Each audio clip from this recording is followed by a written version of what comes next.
Un deuxième exercice sur les opérations sur les limites. Regardez, on va calculer la limite quand x tend vers 1 pour les valeurs de x plus petites que 1, parce qu'il y a deux façons de s'approcher du nombre 1.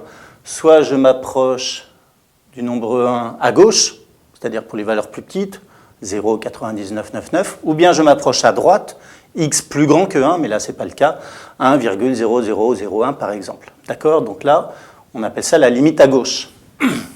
Alors, 2 sur x carré moins 1. D'abord, regardons ce qui se passe. X carré, quand x tend vers 1, ça tend vers 1. 1 moins 1, 0. On a 2 sur 0. Le problème, c'est est-ce que cette quantité s'approche de 0 par valeur positive, on notera ça à 0 plus, ou par valeur négative. Donc là, il va falloir étudier le signe de ce trinôme qui est extrêmement simple. Je vous rappelle que la forme factorisée de cette quantité-là, c'est x moins 1 facteur de x plus 1. C'est une égalité remarquable. Bon, les racines du trinôme, c'est 1 et moins 1. Alors regardez le tableau de signes, vous savez faire ça depuis la première. Ici, vous avez 0, 0. Là, ça ne va pas m'intéresser, mais je le mets quand même parce que j'ai besoin du signe de A à l'extérieur des racines.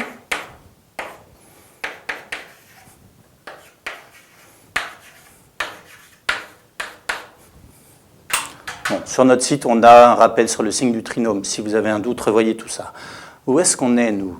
On s'approche de 1 par valeur plus petite que 1. On est par là. On s'approche du nombre 1 par valeur plus petite que 1. Regardez le signe, on est négatif. Ça veut dire,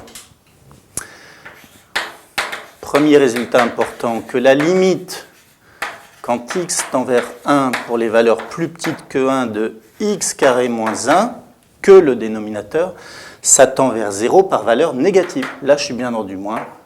0 moins, et il faut marquer 0 moins. Parce que maintenant, je reprends ma limite de départ. Limite, quand x tend vers 1, pour x plus petit que 1 de 2 sur x carré moins 1. Regardez ce que je sais grâce au tableau qu'on a vu précédemment. Le nombre 2, il tend vers 2. Celui-ci, il tend vers 0 par valeur négative. Alors, là encore du bon sens. Prenez le nombre 2, divisez-le par un nombre qui s'approche de 0 et qui est négatif. Déjà, le signe, plus 2 divisé par un nombre négatif, c'est moins. Et après, 2 par un nombre très petit, eh bien, ça donne un résultat très grand. On a donc moins l'infini pour cette limite-là. Alors souvent, pour des limites à gauche ou pour des limites à droite, il faut regarder le signe du dénominateur. Là, c'était un trinôme, j'ai pu faire un tableau relativement simple. Ça peut être plus compliqué ou un peu plus simple. Pensez bien à faire le signe du dénominateur pour savoir si on est avec une limite nulle par valeur négative ou une limite nulle par valeur positive. Et dans ce cas, on mettra 0 plus. Ça, c'est déterminant parce que vous allez trouver ici moins l'infini quand on a 0 moins ou plus l'infini sinon. Entraînez-vous, faites-en plein, plein, plein. Il n'y a pas d'autre secret pour les opérations sur les limites. Il faut enchaîner, c'est de la gymnastique, c'est de la cuisine. C'est ainsi que ça doit être en tout cas. Allez, il faut en faire beaucoup. Soyez courageux, il y en a plein qui sont corrigés sur le site, vous pouvez voir ça.